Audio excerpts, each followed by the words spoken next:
Well, hello everyone and welcome back. Another video on the 1983 Honda Big Red. Doing general maintenance and repairs to it. Just got a call today that our parts have arrived. We got brand new wheel bearings for the front and rear with all the seals. Brand new brake pads for the rear. An air filter because the old one, I have it right here. Normally happens is that this foam, it just deteriorates, as you can see. In some spots there's no foam, so it's not doing its job as a filter. Also got a rear brake cable. I had to order some axle nuts. We wrecked those, so we got 2 axle nuts coming on the way. And I had ordered a spark plug, which I had already replaced.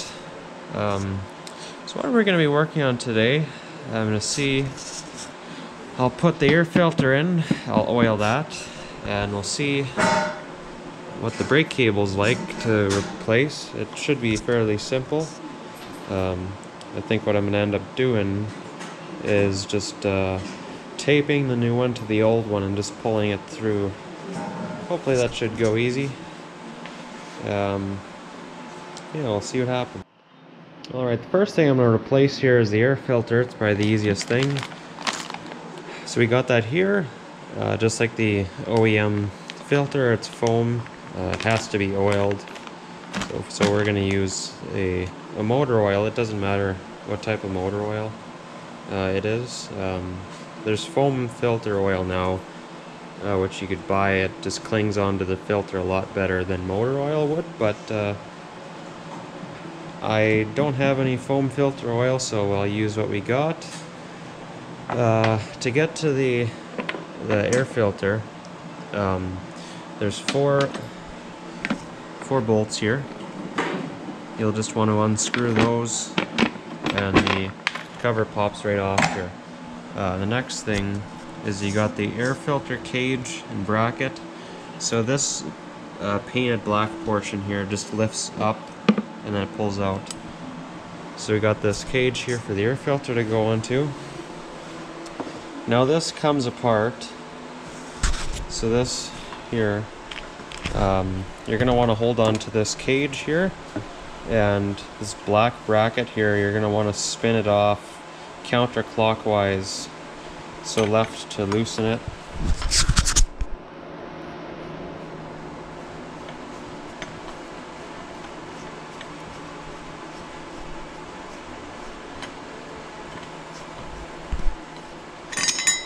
So now that we got that off,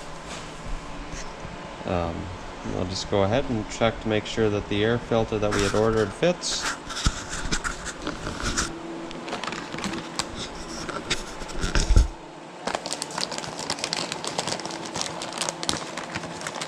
Alrighty, just put the air filter onto the cage here, and as you can see, it slid on there easy.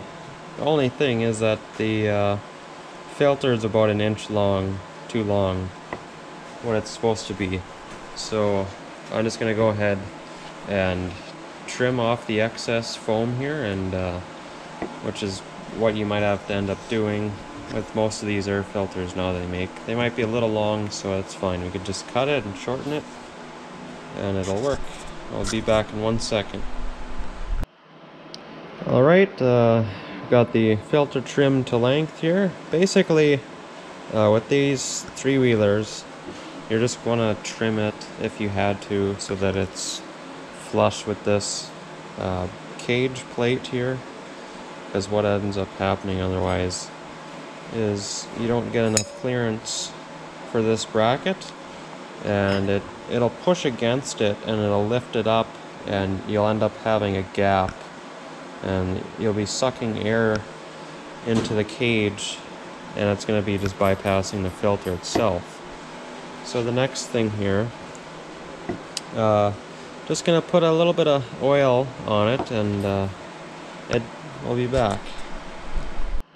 Now the best trick I've found is just to pour a little bit of motor oil into a bag. You want to make sure the bag's got no holes in it, and just to toss the filter into the bag and just kind of roll it around in there and make sure the oil covers the entire filter. Alrighty, we got the air filter installed and got it oiled. It's a bit of a messy job, but that's what we gotta do. Alright, next thing here, I might take a little bit of grease, just because it's still the old seal on the air box. Just run a bead of grease inside here to keep a little bit of water out. I might not need it, but I'll just do it anyways. And then we'll get the air filter cover on. Alright, the next thing we're going to look at here is installing the rear brake cable for the hand lever. And once we do that, we'll install the rear pads. What I'm going to do, like I had said earlier, I'll might not even have to tape it. I mean, it's out in the open. I should be able to just feed it through. See what happens. I'll just there's a couple clamps on the cable here.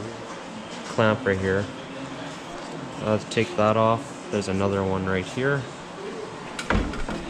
I'm not sure what else here.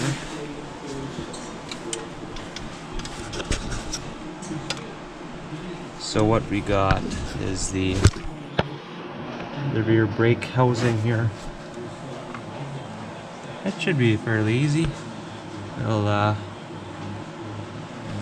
just gotta take off this cable here and be back. Alright, well that was a little bit unfortunate. The wrong brake cable was ordered. I'm just assuming that that was the front brake cable. The rear cable is quite a bit longer. Unfortunately though, the foot brake cable isn't seized, and that works fine, so I guess that'll have to do for now. So I'm working on this. This part here was all seized up, so I ended up taking it out and I had brushed it all down with the wire wheel. There should be 2 seals, just an O-ring on each side of this to keep water out. One of them just fell apart. The other one's still intact. Just going to leave that. Hopefully the grease should keep the water out. If need be, there's a drain bolt on the bottom of it, but yeah, we'll go from there. Alright, well I figured looking at it, it'd be easier just to install the bearings before I had put the brakes on.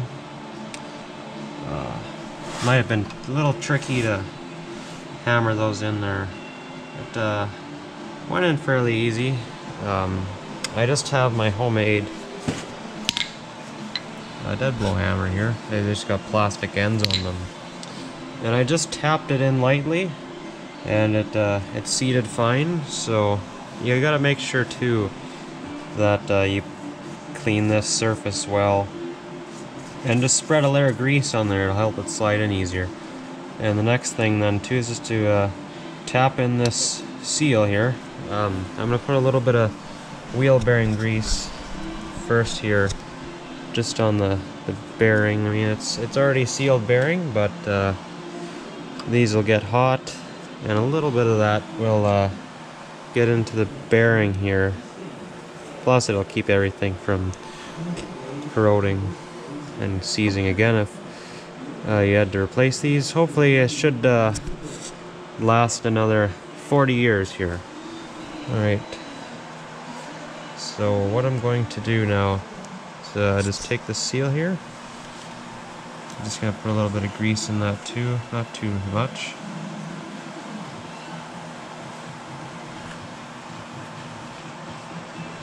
Alright, that's pretty good. Just going to place that on the end here. And I'm just going to do the same thing. I'm going to take my little mallet here and just Gonna gently tap it in.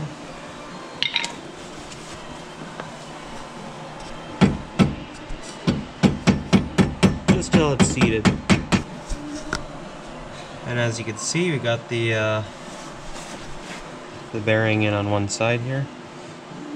Rotates nicely. I'm just gonna wipe off the seal there. There's a little bit of dirt just on the outside here. A little bit of old grease. And that should be good for that. Alright, now with these new brake pads, I just went ahead and I had cleaned off the contact points which the brakes rest on here. And I used high temperature brake grease. A little dab of wheel bearing grease would be okay too. Just make sure that they don't seize on there and they keep working smoothly. So to put these pads on, they got a portion here, one that's flat, the other one's got a little divot in it. So the flat portion here rests on this bar that moves.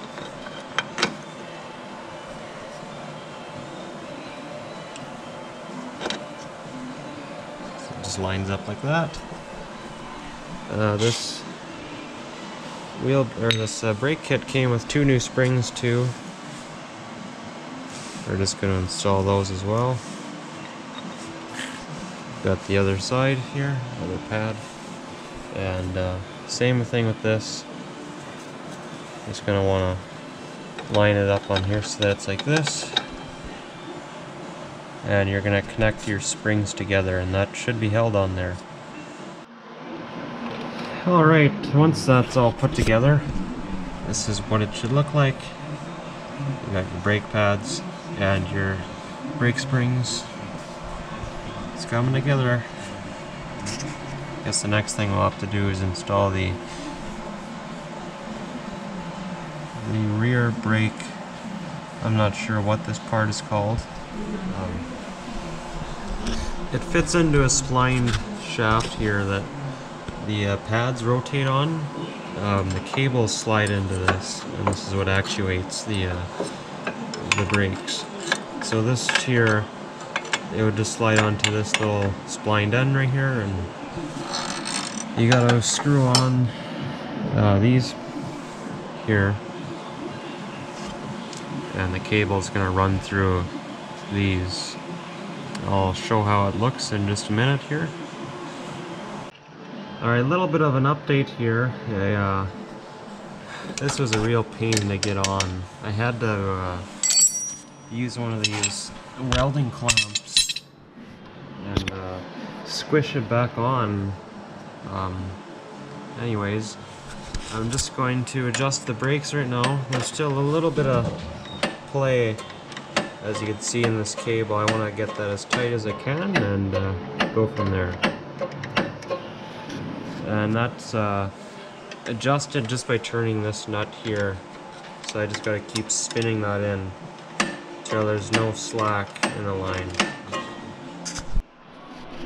Alright, now if I come to the other side here, we got the this spacer. We punched the bearing in on the other side. So this is just going to slide in here into the axle housing. It's just going to sit in there like that. And I'm going to do the exact same thing here with reinstalling these new bearings. We're going to put a little bit of grease on the outside to help them slide in a little easier. And then the seal goes after that. And I'll just quickly show you what that looks like here.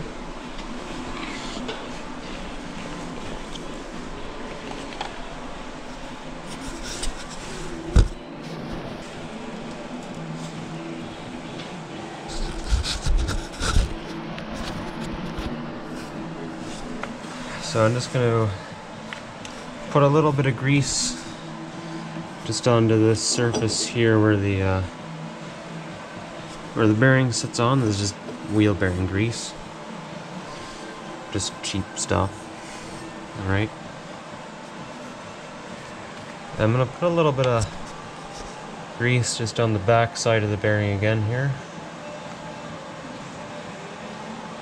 because as it gets hot, it's gonna run thinner. Okay, so we're gonna just line that up.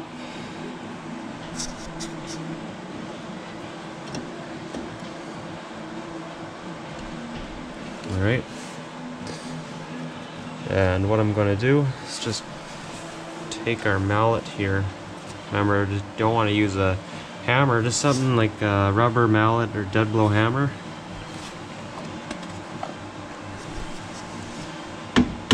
Gently tap it in.